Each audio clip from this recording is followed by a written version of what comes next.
Donc cette semaine, je vous ai dit que je vous filmais tous mes tutos style, tutos sourcils et tutos teint. On va faire un big update parce que c'est vrai que je change la manière de maquiller à peu près 3 fois par semaine et qu'en plus je teste beaucoup de produits. Du coup, je change souvent les produits que j'utilise. Donc on va faire ça sous 3 vidéos. Je vais vous faire une première vidéo tuto sourcils, une deuxième tuto cils et une troisième tuto teint. Comme ça, c'est plus facile pour vous. Vous n'avez pas besoin de vous taper une vidéo de 25 minutes où je raconte toute ma vie. Donc c'est parti, premier tuto sourcils. Donc on se met d'accord, les tutos que je vais vous montrer, c'est ce que je fais la plupart du temps. Des fois, ça m'arrive de changer, mais 99,9% du temps, c'est comme ça que je fais. Pour les sourcils, ça va être très simple, j'utilise que 2 produits. J'utilise le gel à sourcils de chez MAC et c'est le Pro Locked Brow Gel. La teinte c'est clear. Je sais que comme ça il a pas l'air clear, mais c'est à force de mélanger les 2 produits ensemble, il est devenu comme ça. Mais la teinte à la base c'est clear. Le deuxième produit que j'utilise c'est le feutre à sourcils de chez NYX, c'est le Lift and Snatch et la teinte c'est Ash Brown. Ok, donc on va se rapprocher un petit peu pour que vous voyez mieux. Première étape, c'est de plaquer vos sourcils. Et quand je dis plaquer vos sourcils, ça veut dire coller vos sourcils à votre front. On les plaque pas. On les colle à notre front. Parce qu'il n'y a que comme ça qu'ils bougeront pas. Nous, on veut pas qu'ils bougent de la journée.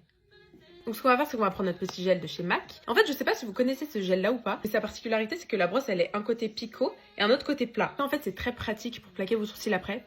Je vous montre. Donc on va commencer par remplir nos sourcils de gel. Je vous conseille de faire comme ça. Comme ça, vous êtes sûr qu'il y a du gel sur tous les sourcils. Une fois qu'on a fait ça, on va brosser nos sourcils.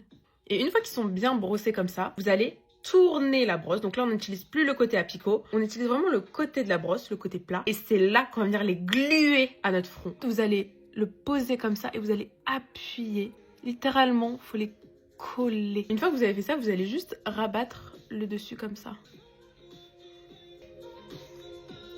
Ok, donc là, ça ressemble à peu près à ça. Et quand je vous dis que c'est collé au front, vraiment, hein, on attend que ça sèche et ensuite on continue. Une fois que ça a séché, vous devez sentir que c'est complètement collé. Je sais pas si vous voyez là, quand je fronce les sourcils, parce que si ça fait comme ça et pas comme ça veut dire qu'ils vont bouger. Ils sont pas collés à votre front.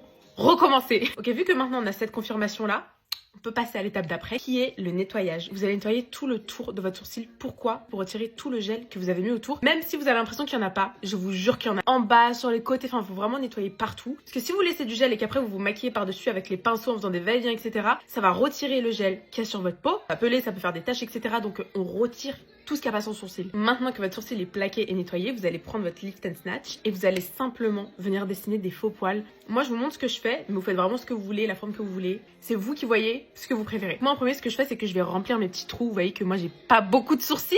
Donc, on va remplir les trous et on va juste passer comme ça.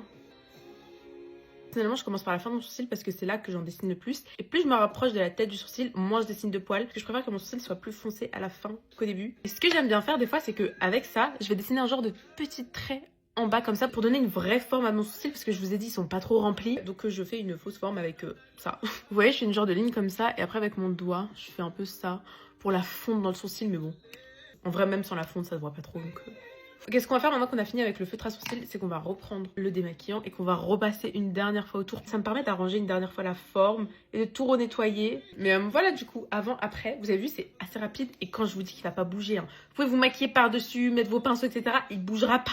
Ok, donc je vous remonte rapidement sur le sourcil de gauche. On remplit le sourcil de gel, on le brosse, on le colle à notre front. Et vraiment, il faut que ce soit collé. On rabat, on nettoie. Et ensuite, on dessine des faux poils avec le feutre à sourcils. C'est pas du tout les mêmes, mais est-ce que c'est grave? Je pense pas. Je finis le reste de mon maquillage pour vous montrer à la fin et j'arrive. Ok, voilà après le maquillage ce que ça rend les sourcils. Voilà pour les premiers tutos. On fait le tuto style demain et du coup après-demain ce sera le tuto teint. Et voilà, bisous.